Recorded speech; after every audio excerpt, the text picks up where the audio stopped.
So one of the things we do when children are struggling with their numbers is try to start for them to be able to recognise groups of numbers without having to count. So they get out of the habit of having to use their fingers for everything.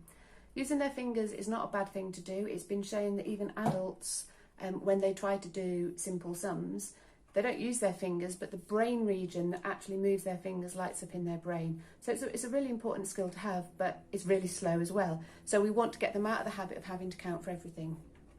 So I may have given you a set of dot cards that look like this, or you could just print some out for yourselves. So the idea is that the first 6 are just simply the dot patterns for dice.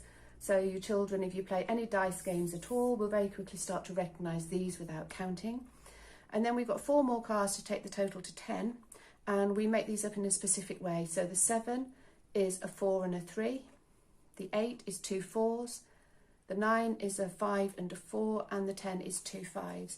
And so when we play games, other than this one, we keep reiterating the fact of how these are made up, so that very soon they can start to visualise that 7 is made up of 4 and 3, that 9 is made up of 5 and 4. So that's the idea. We want them to have these dot patterns in their mind and be able to visualise them. And here's a really simple way to get them to associate the dot pattern with the actual number. And it's just simply pairs. So we get the 2 sets of cards, we turn them all over, muddle them up. Actually, it helps if you've got different things on the back or the cards look different. So I'm going to keep these in rows actually. So I've muddled these up. Obviously, you can have it in any order, any pattern. So I've got, if you've got my dot cards, you've probably got different things on the back.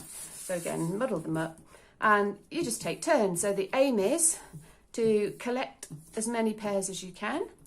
And so this is the traditional game that we always called pairs at home. So on your go here, you're going to turn over one of the number cards. So I've got a 3 and one of the dot pattern cards.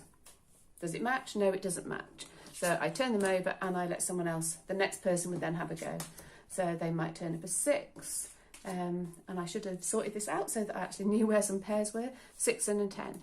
So you're trying to remember where things are. Next person, 2, I haven't had a 2 yet. Ah, right, brilliant. So this person's managed to get a pair, so they take that pair, that counts as theirs, and then they have another go. So I've got a 5, I don't think I've seen a pattern for a 5 yet, so I'll go somewhere I haven't been before, and that's a 4. And so you get the idea, so they're matching. They're practicing matching, they're practicing recognising dot patterns, they're having to try to remember where things are, and they're also strategising. So that's 5 and a 4. So if I think I know where the 4 is in here, I shouldn't turn that over first. I should remember where that is and say, I think my 4 was here.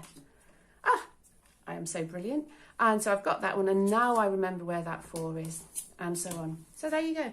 Just another simple game where they're practicing recognising dot patterns and matching it to numbers, along with a bit of strategy and good fun playing.